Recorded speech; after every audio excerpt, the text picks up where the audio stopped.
Boa tarde a todos e todas. Hoje é o terceiro dia do ciclo Machado e a Questão Racial, que é um ciclo muito especial. A gente está abrindo um comecinho do debate que está enorme sobre as nuances e as estratégias machadianas para lidar com a questão racial. E esse momento é muito importante porque há todo um movimento nacional e internacional de vários pesquisadores mostrando que o consenso estava errado, que Machado não era antirracista, que o Machado não era omisso, que o Machado tinha, sim, uma posição bastante positiva diante da questão racial, do problema que é da extensão, e que ele lidava com isso com diversas estratégias, com diversas entradas e perspectivas. A gente já viu, os dois primeiros palestrantes falaram da questão negra em Machado. Agora a gente está transitando para uma nova perspectiva, que é o outro lado dessa moeda, que é o ser branco no Brasil, e depois com o Pedro Meire e o Hélio Guimarães falando sobre a branquitude, que é uma área de estudo que abre recentemente, relativamente recente, em função da interpelação que os movimentos antirracistas colocaram em pauta. Então, hoje é o professor Paulo Dutra. Paulo é professor da universidade. Então, primeiro ele formou-se em língua portuguesa e literatura portuguesa. Depois ele fez mestrado e doutorado em latino-americana, literatura latino-americana, na Purdue University, em Indiana, e atualmente é professor da University of New Mexico e também de duas... Como é que você consegue fazer 3 empregos? Eu tenho um, estou quase morrendo. Ele é professor da University of New Mexico, professor do programa de pós-graduação da Universidade Federal do Espírito Santo e da Universidade Federal de Juiz de Fora. Seu ano é picotado, né? Compromissos. Sim. Eu tento devolver o que me foi proporcionado. Bom, a sua pesquisa original já denota o perfil inquieto de sua produção intelectual. Originalmente, Paulo se dedica ao exame dos diálogos entre a América Latina e o Dom Quixote de Cervantes, os desdobramentos do Cervantes em cada região da América Latina. E prossegue estudando a diáspora africana, principalmente o rap, né? Sim. Ele é um especialista no rap no Brasil, o rap brasileiro, formato rap que bate aqui. Atualmente, ele dedica-se à análise sobre a questão do racismo em Machado de Assis, ele é desse grupo, assunto sobre o qual vem falar com a gente hoje aqui. Além disso, ele foi consultor da coleção Todos os Livros de Machado de Assis, não sei se vocês já viram, uma edição primorosa que ela foi lançada pela Todavia, ele é consultor, e publicada pelo Todavia e Itaú Cultural, em 23, quer dizer, foi publicado o ano passado. E agora ele está editando, este ano, o dossiê Machado de Assis, da revista Machado de Assis em Linha, em 2024. É autor premiado de contos e poesia, com os livros, como vai começar, desde a primeira que eu paro no meio, com os livros como Abliterações, publicado pela Malê em 2010. Além disso, além dos 3 empregos e da atividade constante de pesquisador, ele é romancista.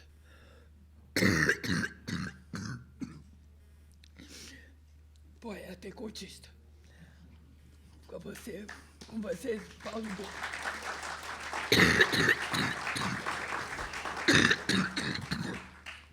Respirar fundo primeiro, né? Bom, boa tarde a todas as pessoas aqui presentes, né? A minha voz também vai falhar um pouco, obviamente, pela emoção de estar aqui, não é? É realmente uma honra, um prazer estar aqui nesta casa, não é? E ser aqui apresentado pela acadêmica Heloísa Teixeira. Eu preparei um roteiro, um texto, ao qual eu vou tentar seguir ao máximo, para respeitar a questão do tempo, não é? E para tentar falar em uma língua, um registro linguístico que alcance a maioria das pessoas possíveis, não é? As pessoas que aqui estão e as pessoas que acho que estão, não é, no YouTube. Bom, eu agradeço primeiramente o convite da Academia Brasileira de Letras, não é? Vou marcar meu tempo.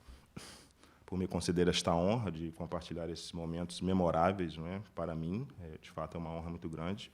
Para a minha família, que está ali na torcida. A minha esposa, que teve que cancelar a vinda de última hora, mas, com certeza, ela está assistindo no YouTube e anotando as críticas depois as coisas que eu vou dizer ou deixar de dizer. Beijo. E, principalmente, né, pelo espaço, né, para compartilhar o meu trabalho ao redor da obra, né, do nosso maior escritor.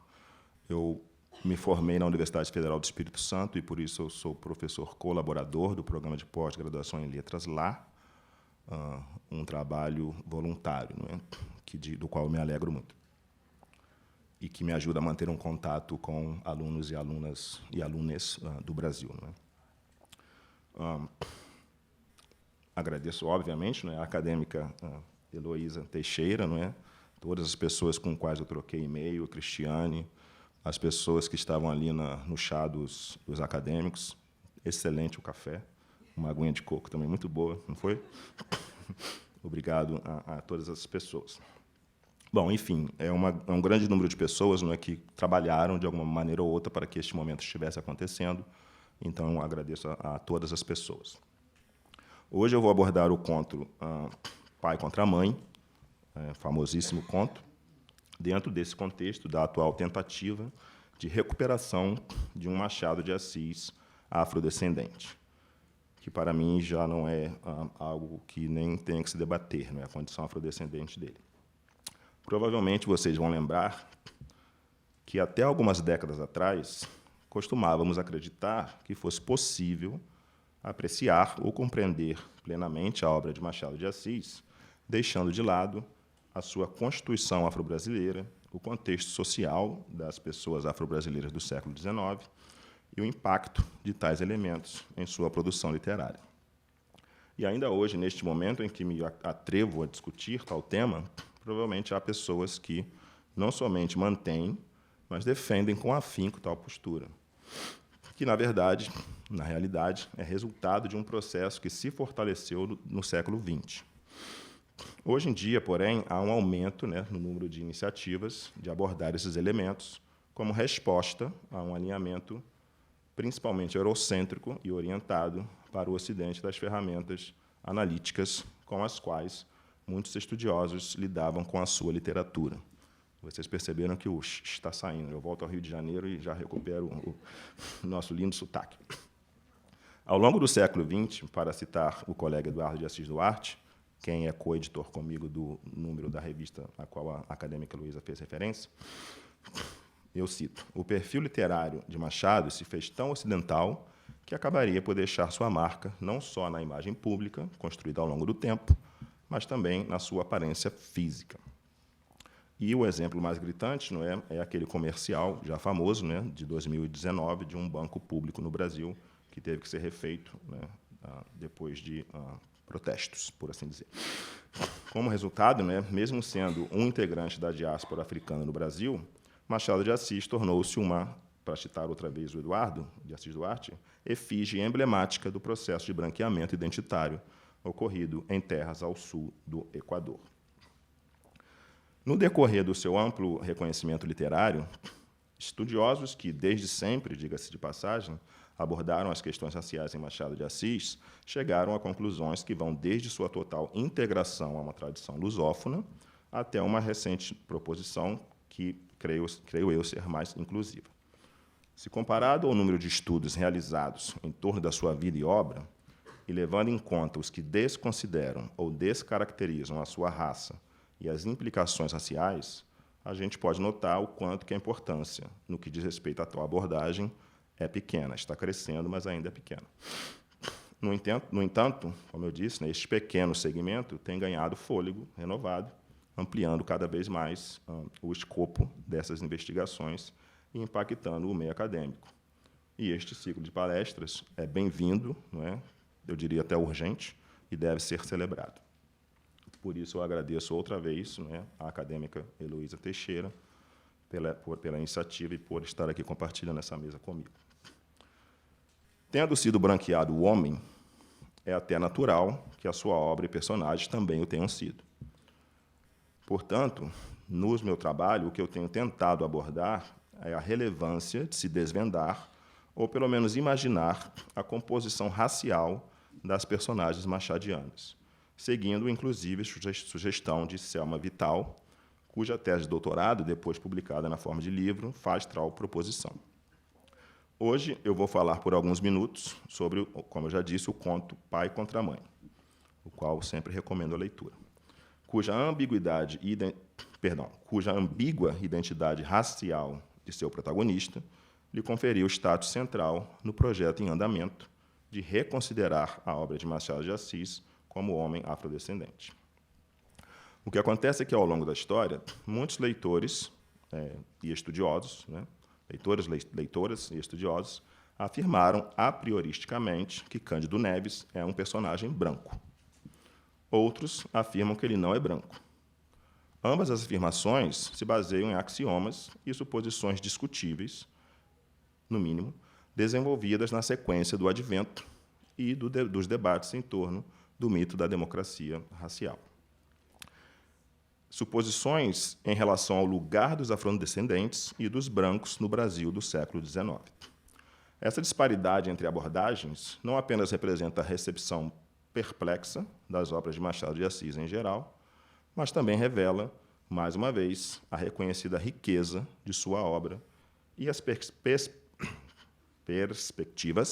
oferecidas pela leitura da raça como um tema vital para o seu trabalho, pois as leituras que atribuem a priori uma raça específica a Cândido Neves não encontram base em evidências textuais. À semelhança da maioria das obras que Machado de Assis nos deixou, a história de Neves e Arminda presta-se a uma grande variedade de abordagens teóricas, e elas têm sido feitas, né? Porém, o que me interessa aqui são as discussões críticas sobre a identidade racial dos personagens, especialmente a de Neves, por ser uma das obras em que o autor abordou, de forma mais explícita e por um ângulo retrospectivo, a escravidão e os usos e costumes urbanos, né, que compreendiam as relações raciais, sempre sobre a legalidade do regime escravista. Lembrem-se, por favor, que Cândido Neves, que, e eu sinto, não aguentava emprego nem ofício, cedeu à pobreza, quando adquiriu o ofício de pegar escravos fugidos. Neves, que casa-se com Clara, ainda que sob protestos de tia Mônica, ela engravida e tem um filho nessa situação de pobreza que somente se agrava ao decorrer do conto. Para resumir, não é, a caminho da roda dos enjeitados, para entregar seu filho recém-nascido, Neves se depara com Arminda, uma pessoa escravizada, cujo dono oferecia a recompensa de 100 mil réis a quem a capturasse.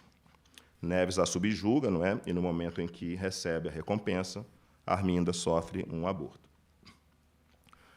Os pesquisadores que abordam o conto e veem Neves como um homem branco, ora o fazem tacitamente, ora por meio de afirmações mais ponderadas. Os que o presumem afrodescendente, em geral, procuram apontar pontos específicos no texto para defenderem sua argumentação.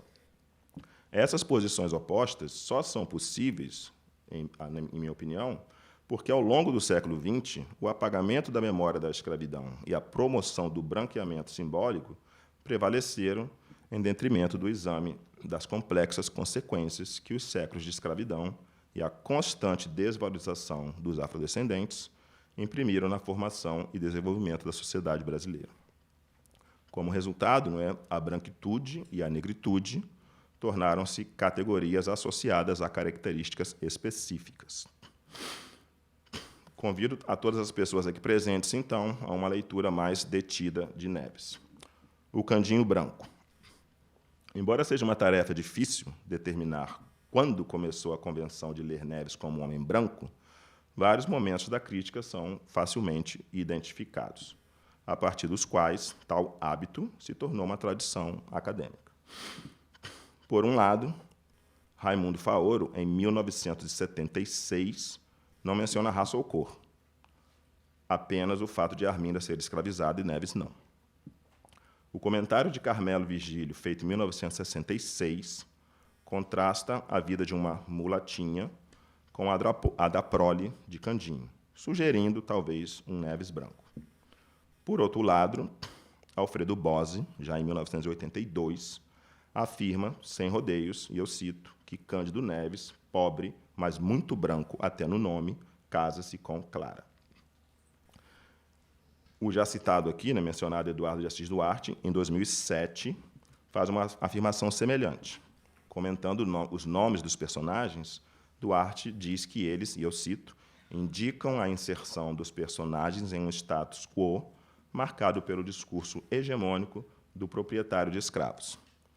Assim como Bose, apesar de por razões diferentes, Duarte afirma, e eu cito, que Cândido Neves assume a figura do homem branco. Duarte é seguido por Leda Marana Bin, que, em 2010, afirma que Cândido, e eu cito, é o símbolo do homem branco, pobre, reduzido a um ser insensível, aquele que precisava do sofrimento dos afrodescendentes para sustentar a sua família. Em 2011, Marli Fantini diz sobre pai contra mãe. Ela desenvolve um raciocínio intensificando a dicotomia entre um sistema social cruel, por um lado, e, por outro, aqueles que são massacrados pelos senhores brancos. E ela reserva ao narrador e a Neves uma posição muito específica pela crueldade que eles atribuem. Para Fantini, embora Arminda e Neves naveguem no mesmo espaço marginalizado, a diferença crucial na cor da pele é o que dá alternativas a estes últimos.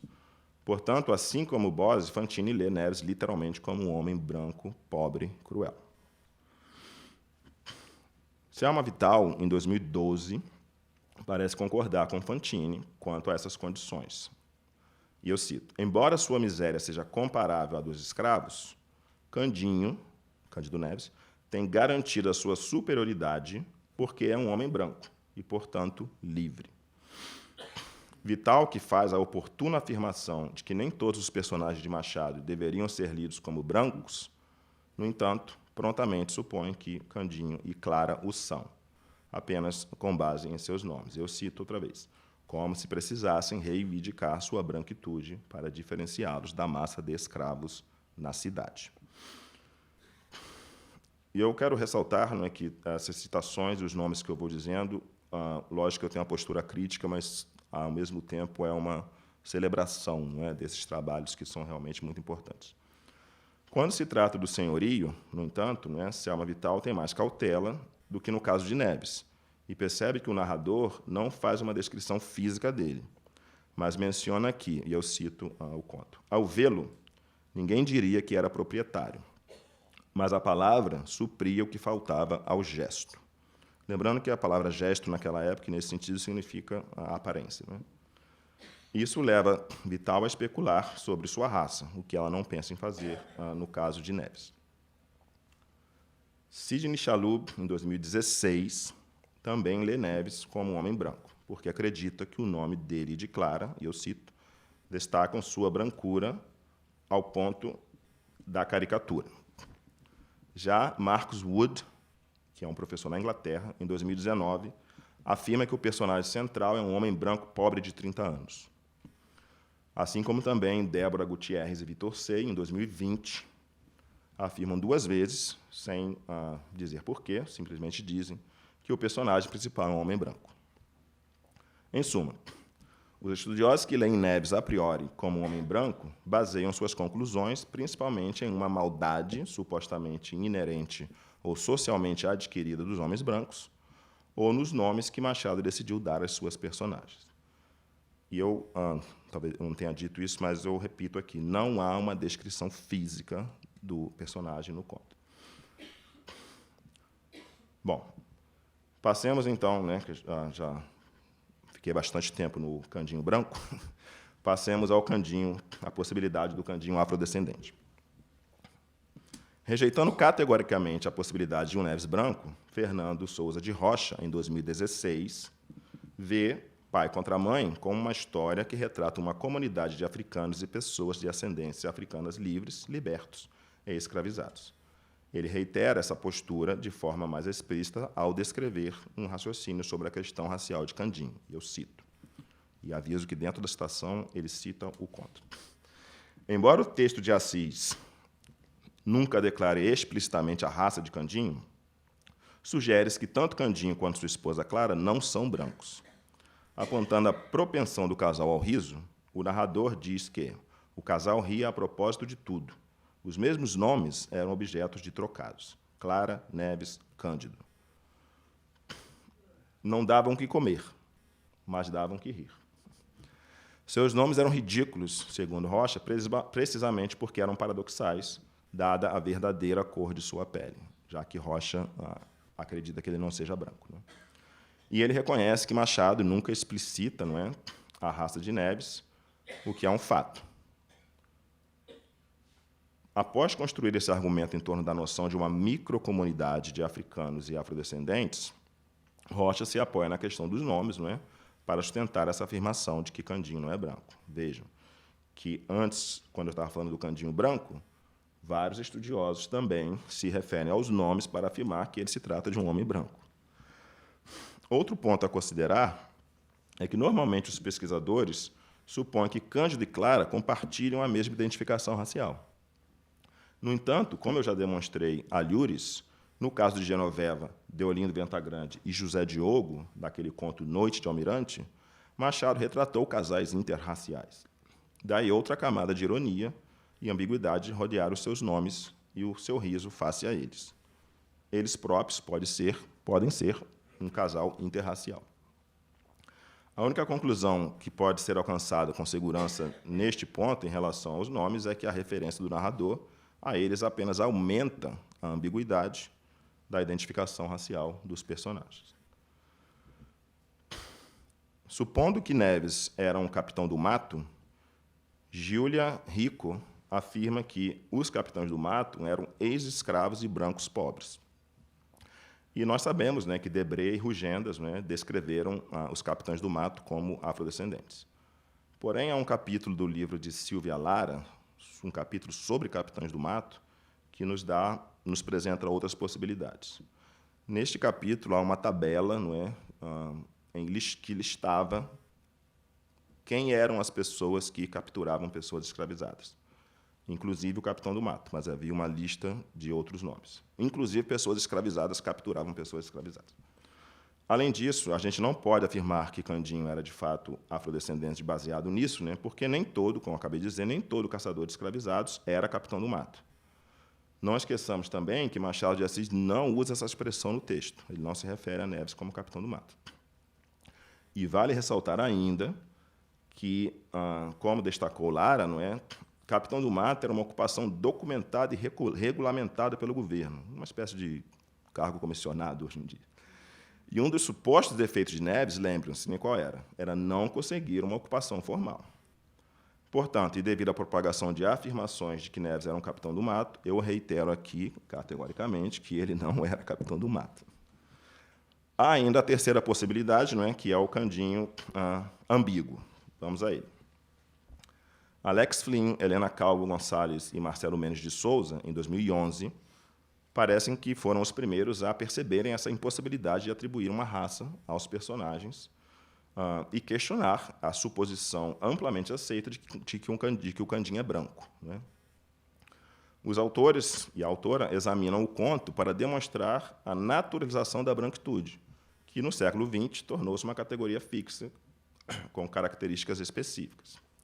Quanto ao dispositivo com o qual Machado aborda a raça, o argumento dos autores e da autora é o seguinte, eu cito: Machado emprega uma ironia lúdica, convidando o leitor a colorir os personagens, algo que ele próprio nunca fez explicitamente. O texto de Machado não é prescritivo. A intenção do autor é antes convidar o leitor para o que equivale a uma leitura errada comum e assim demonstrar que a solidez da branquitude, que muitos tomam como certa, é de fato negociável e socialmente construída. Machado realmente não coloriu os personagens, né? Mas eu creio que a razão pela qual os autores e a autora propõem que ele não fez é questionável no sentido de que talvez a solidez da branquitude como categoria possa ser uma construção do século XX, que não existia na época em que o enredo do conto é ambientado ou ainda não havia se fixado quando Machado estava escrevendo. Essa construção, de fato, consolidou-se no Brasil contemporâneo, né, como essas leituras de um candinho branco demonstram, né? Christopher Lewis ele interpreta essa passagem como a sugestão de que a diferença entre Neves e Arminda é legal e não racial. Outros pesquisadores, como os já citados Rocha, Faoro e Matos, chamaram atenção para as categorias de livres e escravos do século XIX, como uma oposição clara. Apesar de, lembrem-se, né, de Neves, no seu desespero, ele haver confundido uma pessoa livre com um escravizado, e ainda que, e eu cito, desfez-se em desculpas, recebeu grandes somas de murros que lhe deram os parentes do homem. E a palavra que se usa no texto é que ele capturou uma pessoa preta, um preto livre, né? A branquitude como ideia fixa parece ser posterior ao momento em que o enredo da narrativa se passa. E parece que o que levou as pessoas a lerem Neves e Clara como brancos, né, eu tenho por mim, que seria esse processo de branqueamento simbólico do século XX e também o mito da democracia racial.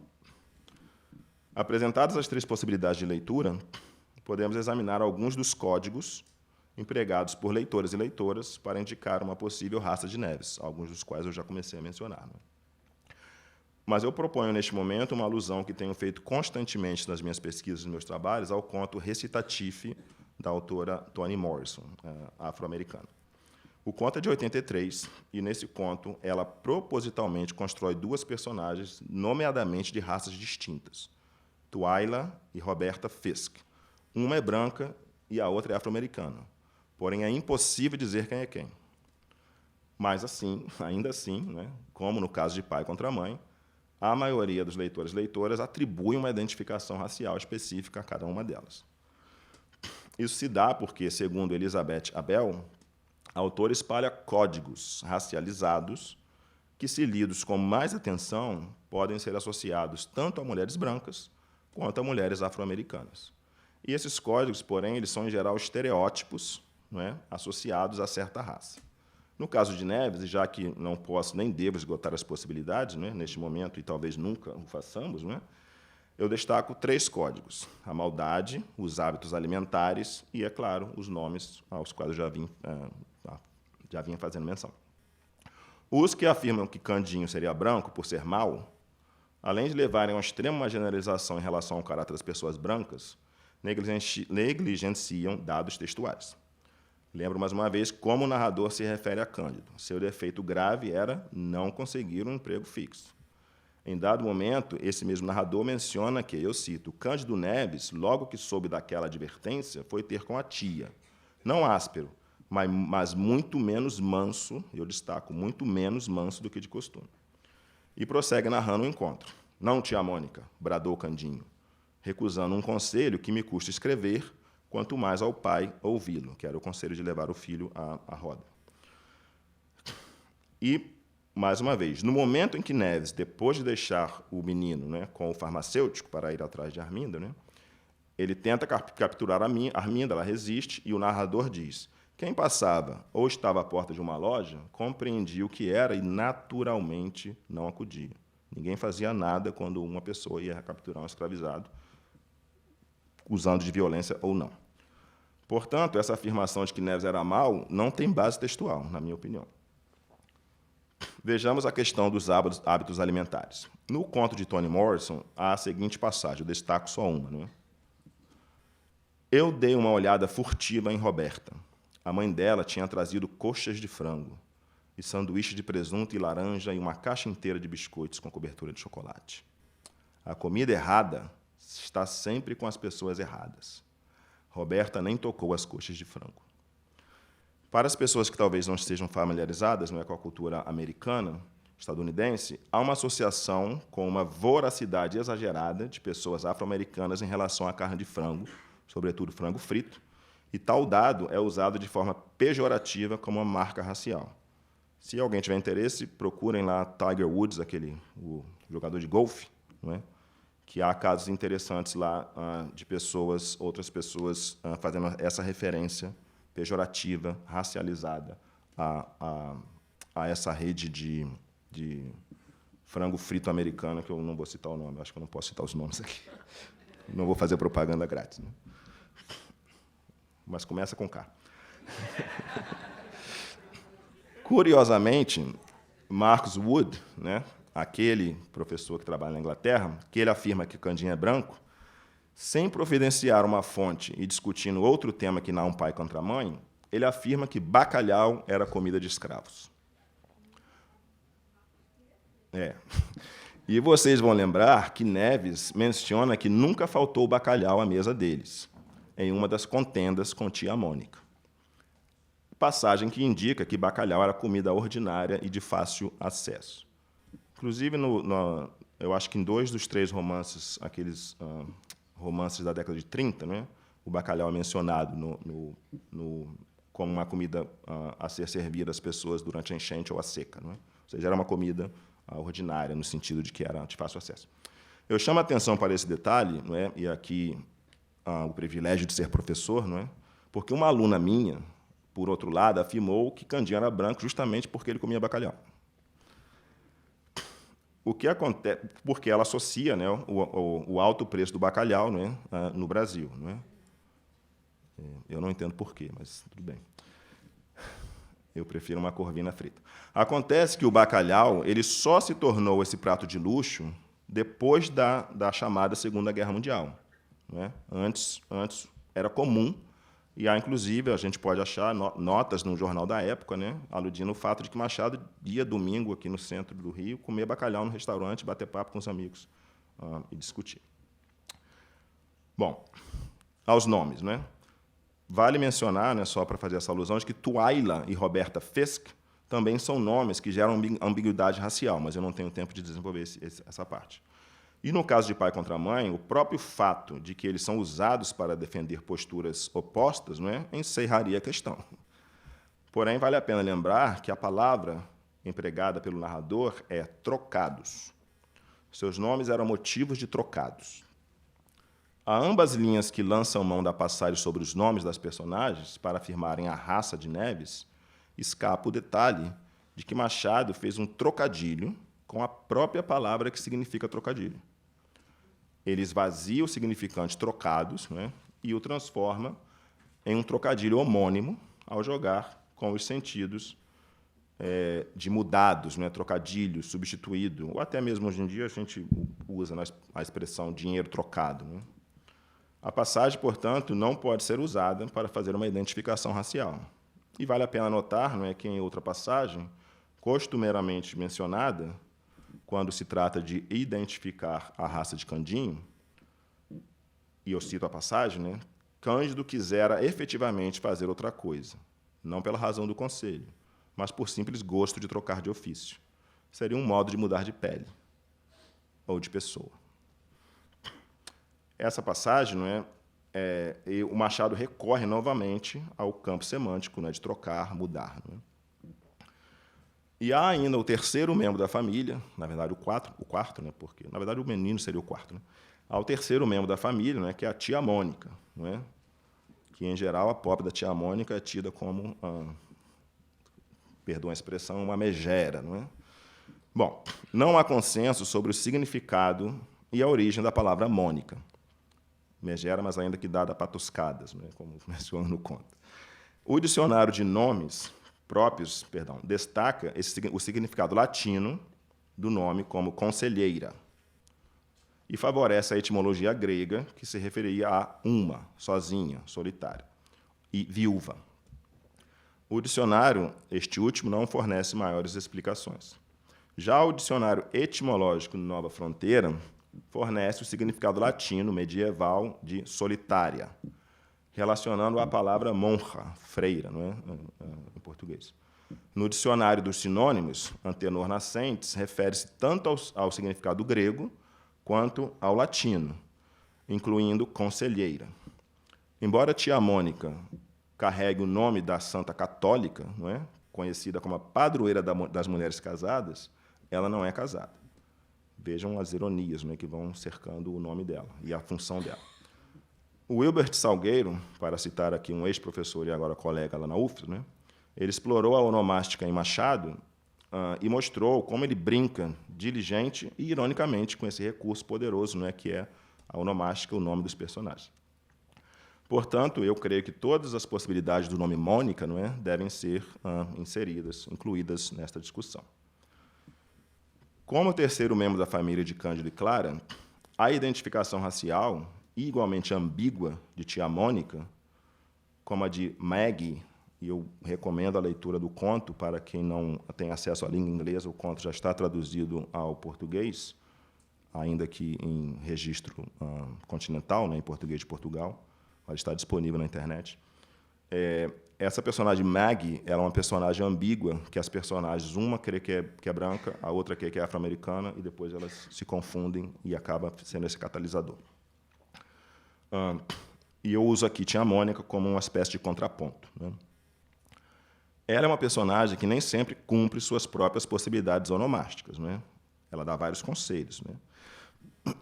Apesar da associação mais imediata com os significados latino e grego, Mônica é um nome que também pode ter vindo da Numídia, norte da África, onde nasceu Santa Mônica. Portanto, pode levar o nome de uma santa de origem africana. E como nós estávamos dizendo ali mais cedo, né, no café, Machado falava muitas coisas pelas entrelinhas, né? Às vezes nas linhas também, mas muitas pelas entrelinhas, né?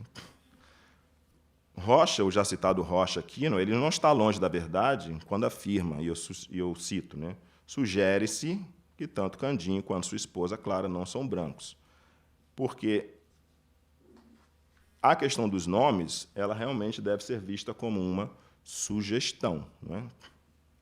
Como é que eu estou de tempo? Tenho tempo ainda? Que horas são? Eu tenho tempo? Alguém pode me informar as horas, por favor? 20 para 5. Ah, 20 para 5. torcida organizada, valeu. Obrigado. Às vezes é bom a gente ver se as pessoas estão dormindo ou não, né? Ok. Os nomes dos personagens, não é, aumentam a ambiguidade em vez de fornecer qualquer esclarecimento, não é? Como eu disse antes, né, Toni Morrison ela criou de caso pensado, não é, as personagens racialmente ambíguas. Há um texto no qual ela afirma que ela criou duas personagens para as quais a questão racial era importante, mas que, ao mesmo tempo, no qual ela esvaziava os códigos raciais, ou racializados. No caso de Machado de Assis, não é muito difícil de afirmar se ele fez de propósito, não é? Até porque quase um século, não é, de branqueamento dele, não é, dificulta esse trabalho. Porém, essas leituras opostas, né, acabam por revelar um dado interessante da nossa cultura, quando o que está em jogo é a raça, não é? Esse caso da minha aluna, que associou pessoas brancas ao acesso ao bacalhau, que uma suposta condição financeira lhes outorgaria, é emblemático, né? Por quê? A não ser que Machado fosse, de fato, um bruxo, né, literalmente, não é, evidente, para saber que, no futuro, o bacalhau se tornaria um produto caro, não é, e inacessível para muitas pessoas, não é, ele não poderia ter visto o consumo de bacalhau, na época, como um código racializado, não é? Ou seja, quem lia na época não identificava Candinho como branco ou afrodescendente pelo fato de ele comer bacalhau. Todo mundo comia bacalhau, né? Mas, devido a essa questão, e ao século XX, né, e essa questão de dizer que... E é verdade, né, em geral, estatisticamente, as pessoas brancas têm mais acesso, né, a quase tudo.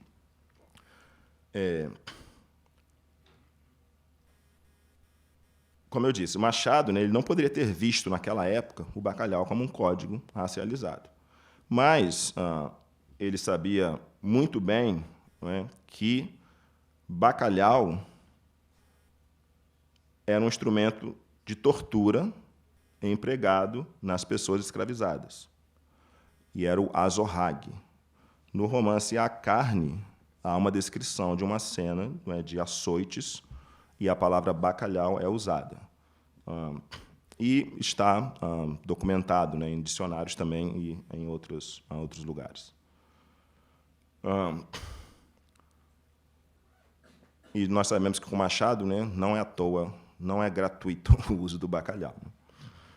Pode ser que os leitores e leitoras da época, não é, soubessem exatamente qual era a raça de Neves. Não é? Pode ser. E nós, leitores e leitores contemporâneos, contaminados pelo processo de branqueamento e pelo ainda vigente mito da democracia racial, somos incapazes de identificar esses códigos, né? Se é que havia algum de fato.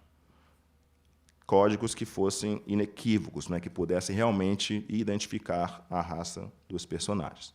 Mas há uma tendência, a maioria das pessoas, mesmo as que dizem, não, é ambíguo, mas o que você acha? Eu acho que ele é branco. Há essa tendência, né? Tudo isso, não é, só demonstra, mais uma vez, a potência da obra de Machado de Assis, não é?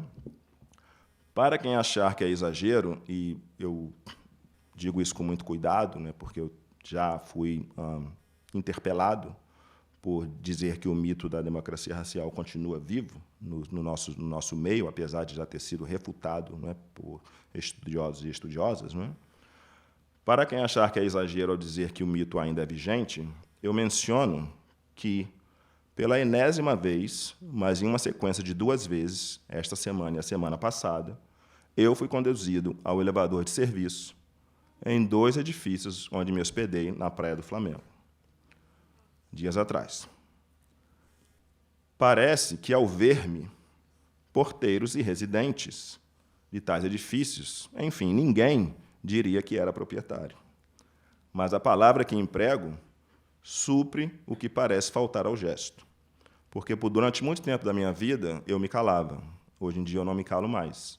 Eu afirmo veementemente que eu não vou usar o elevador de serviço e conclamo as pessoas a ouvirem a música, não é, o samba, não sei se eu posso citar nomes, posso, né? O samba cantado pelo Jorge Aragão, Identidade. Não vou ter que cantar, não, né? Acho que nem pode, senão o YouTube derruba a live. Elevador é quase um templo, não é? Bom, estou enrolando aqui para dar os 20 minutos. Pai contra mãe permite diferentes leituras. Isso é um fato.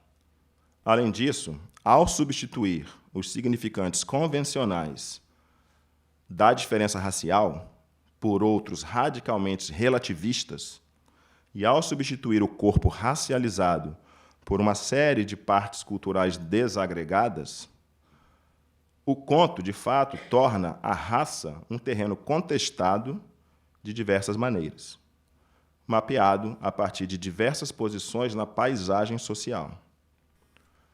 Alfredo Bose tem toda a razão ao afirmar que a obra de Machado, e eu cito, como um todo, contém a ambiguidade de ver o mundo ora de um lado, ora de outro.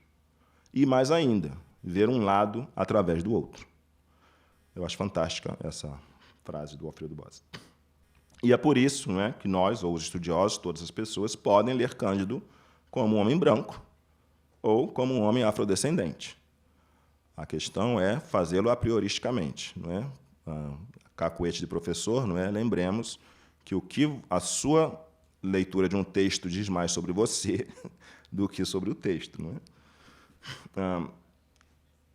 E esses estudos, na verdade, não é, como eu disse, não é,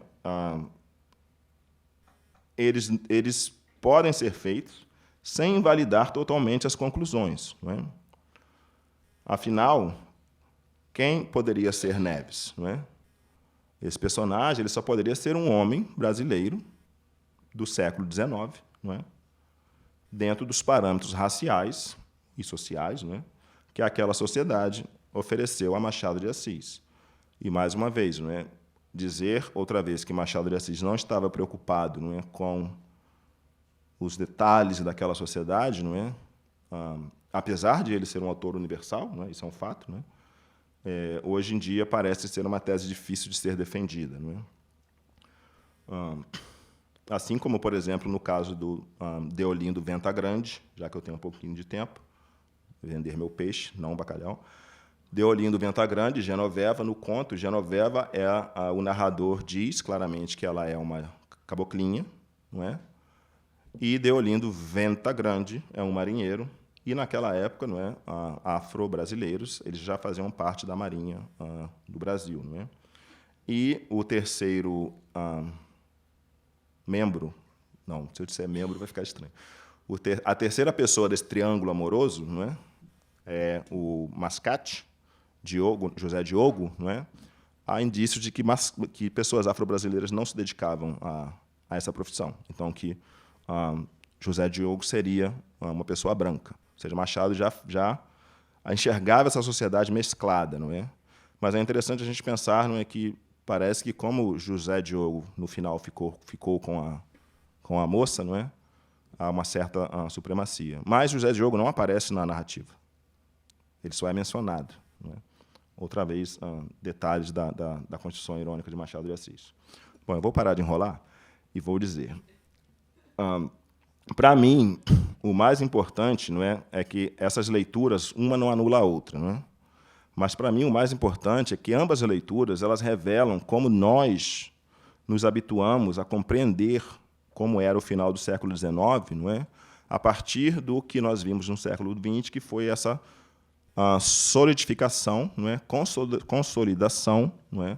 Da branquitude, da posição das pessoas brancas e da posição das pessoas afrodescendentes. O próprio Machado de Assis se revela como um exemplo, não é, de que nem toda pessoa afrodescendente era iletrada, escravizada, não é? Nem todas as pessoas eram.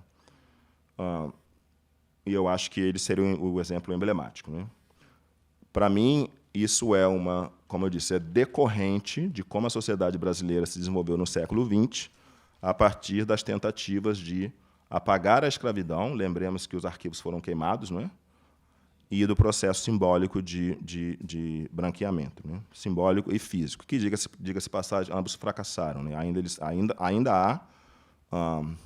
Ainda tem força, mas eles fracassaram e nós estamos aí para dizer que vão continuar fracassando esses esforços. Né?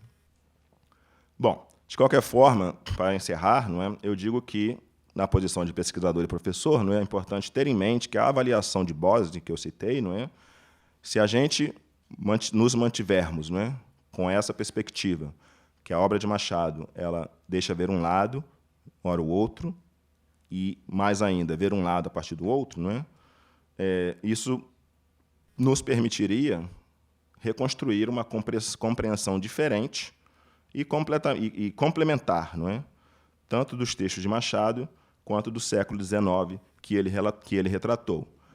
E aqui talvez eu tenha que enfatizar, não é? Nós que lutamos, não é, pela recuperação de um Machado de Assis afrodescendente, não queremos, bom, eu estou falando por nós, bom, eu não queremos derrubar ou invalidar todo o arcabouço teórico que foi criado sobre Machado de Assis ao longo do século, né, do século XX.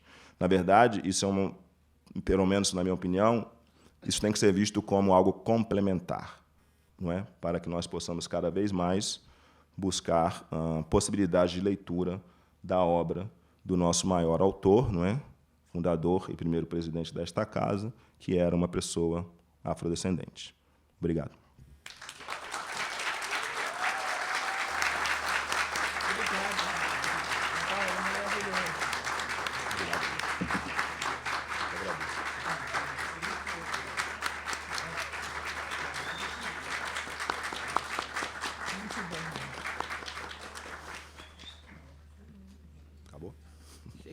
tem pergunta? Não. Não. Então, vamos. Você pode fazer. Você faz. Eu faço pergunta? Se você quiser. Vou pensar.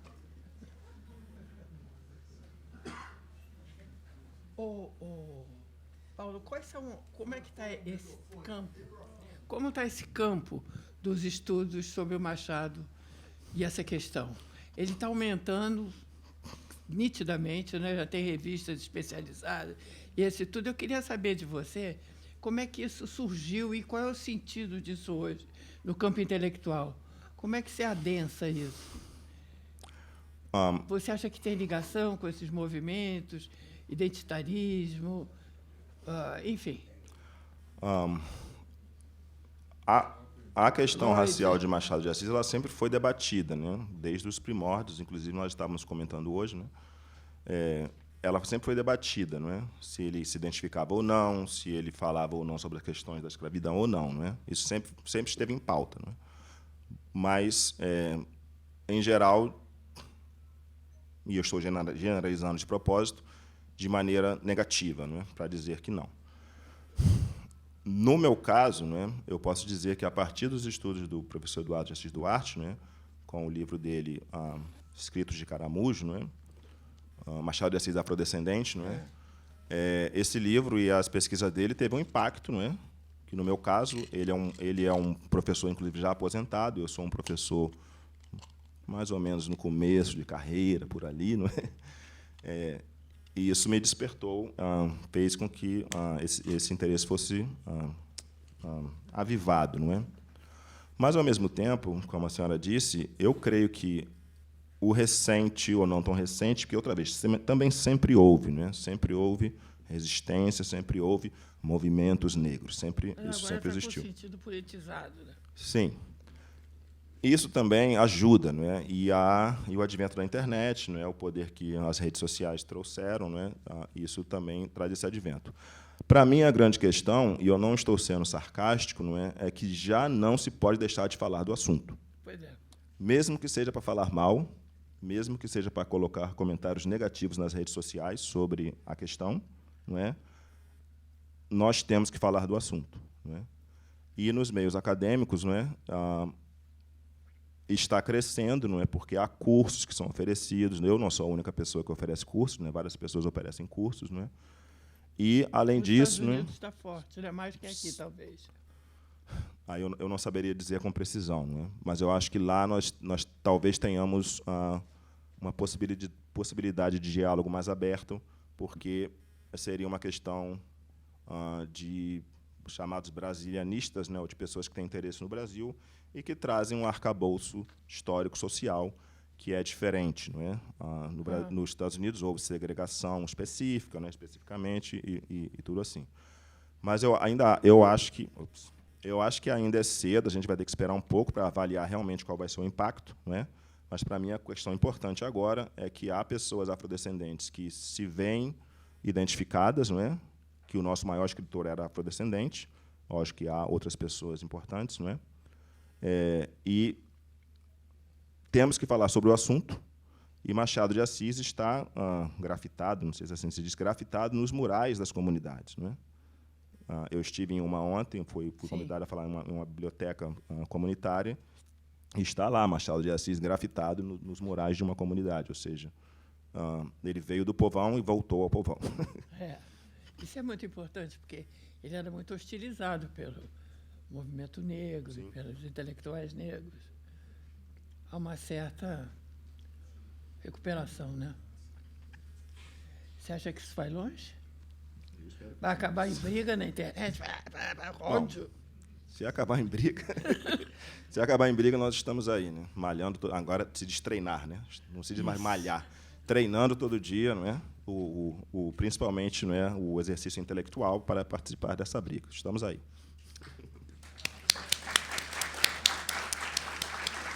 Tem que avisar, né?